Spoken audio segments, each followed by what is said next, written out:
Hi friends. அதாவது இன்றைக்கி நம்ம என்ன பார்க்க போகிறோம் அப்படின்னு சொல்லி பார்த்தீங்கன்னா, 2 பெரிய தலைங்களோட படங்களை வந்து ரிலீஸ் பண்ணுறாங்க. பண்ணால் என்ன ஆகும்?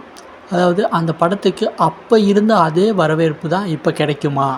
அப்படின்றது தான் நம்ம இந்த வீடியோவில் பார்க்க போகிறோம். அதாவது சொல்லி பார்த்தீங்கன்னா, 2005 கமலஹாசன் அவர்களோட நடித்த மும்பை எக்ஸ்பிரஸ் படத்துக்கும், அதே வருஷம் வெளிவந்த சந்திரமுகி படத்துக்கும் அதாவது 2 படங்களுமே ஒரே காலகட்டத்தில் ரிலீஸ் செய்யப்பட்டது.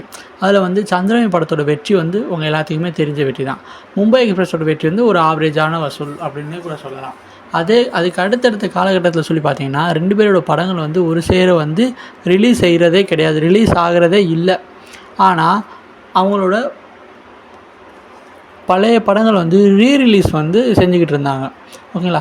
அதே மாதிரி இப்போது சமீபத்தில் டிசம்பர் மாதம் பார்த்திங்கன்னா ஆலவந்தானோட படம் வந்து ரீரிலீஸ் செய்யப்பட்டுச்சு.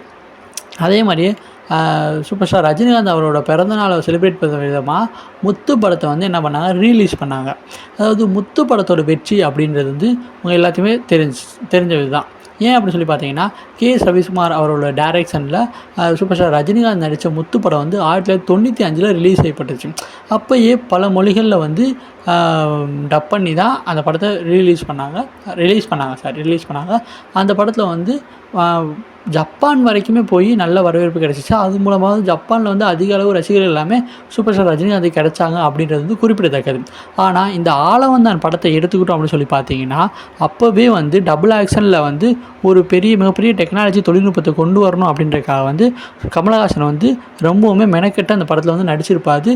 அந்த படத்தில் வந்து அவரோட ஆக்டிங் எல்லாமே வேறு லெவலில் தான் இருந்துச்சுன்னே கூட சொல்லலாம். ஆனால் அந்த படத்தில் வந்து அப்போது இருந்த மக்கள் வந்து அவங்களுக்கு அது புரியாதனாலையோ இல்லை அவர் சொல்கிறது வந்து கன்வே ஆகாதனாலையோ என்னவோ தெரியலை, அவங்களால அந்த டெக்னாலஜி அதெல்லாமே ஏற்றுக்க முடியலையோ, அதனால் அந்த படத்துக்கு வந்து ஒரு ஆவரேஜான வரவேற்பு தான் கிடச்சிச்சு. அப்போ அந்த படம் ஓடவே இல்லை. ஆனால் இப்போது இந்த 2K கிட்ஸோட காலகட்டத்தை எடுத்துக்கிட்டே சொல்லி பார்த்தீங்கன்னா, நவீனமயமாக்கப்பட்டதுக்கு அப்புறம் கமலஹாசனோட பழைய படங்கள் எல்லாமே மக்களுக்கு வந்து புரிய ஆரம்பித்து அந்த ஒரு புரிதலை வந்து தெரிஞ்சுக்க முடிஞ்சிச்சு. அன்பே சிவத்தில் ஆரம்பித்து விக்ரம் 1 கூட எடுத்துக்கிட்டிங்கன்னு சொல்லி பார்த்தீங்கன்னா, அவரோட பழைய படங்கள் எல்லாமே இப்போ வந்து நல்ல வரவேற்பு கிடச்சிக்கிட்டு இருக்குன்னு தான் சொல்லலாம். அதே மாதிரி தான் விக்ரம் படத்துக்கு அப்புறம் அதாவது லோகேஷ் அவர்களோட டைரக்ட் பண்ண விக்ரம் படத்துக்கு அப்புறம் வந்து கமலஹாசனோட ரசிகர்களோட படை வந்து இன்னும் அதிகமாக இருக்குது அப்படின்னே கூட சொல்லலாம். விக்ரம் படத்தை பார்த்து ரசித்த மக்கள் எல்லாருமே அப்போது இந்த ஆலவந்தான் படத்தில் அப்படி என்னடாண்டா இருக்குது அப்படின்னு சொல்லி பார்ப்போம் அப்படின்னு சொல்லி ரீரிலீஸ் செய்யப்பட்டதுக்கப்புறம் வந்து இந்த படத்துக்கு வந்து ஒரு நல்ல வரவேற்பு கொடுத்துருந்தாங்க அப்படின்னு கூட சொல்லலாம். இதனால் முத்து படம் வந்து ரொம்ப அடி வாங்கியிருக்குன்னே கூட சொல்லலாம். ஏன் அப்படின்னு சொல்லி பார்த்தீங்கன்னா, பட்ஜெட் ரீதியாக சொல்லி பார்த்தீங்கன்னா முத்து படம் வந்து 6 லட்சம் ரூபா தான் வசூல் சாதனை பண்ணியிருக்கு. ஆனால் ஆலவந்தான் படம் வந்து 15 லட்சம் ரூபா வந்து வசூல் சாதனை பண்ணியிருக்கு. அதாவது கிட்டத்தட்ட கடவுள் பாதி மிருகம் பாதி அந்த வசனம் வந்து நம்ம முத்துவை வந்து ஒரு வழி பண்ணிடுச்சு அப்படின்னே கூட சொல்லலாம். ஸோ என்னோடய பர்சனல் ஒப்பீனியன் சொல்லி பார்த்தீங்கன்னா, எனக்கு வந்து ஆலவந்தான் படம் வந்து ரொம்பவுமே பிடிக்கும்.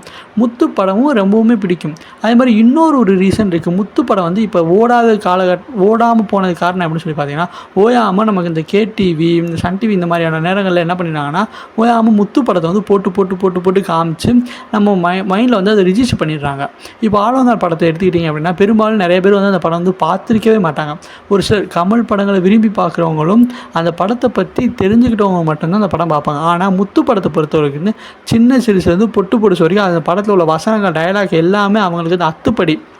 ஆனால் முத்து படம் வந்து அதிக அளவு மனசில் நின்றதுனால என்னவோ ரீரிலீஸில் வந்து மக்கள் வந்து அதிகமாக எதிர்பார்த்தது வந்து கமலஹாசனோட படங்கள் அப்படின்றது என்னோட கருத்து.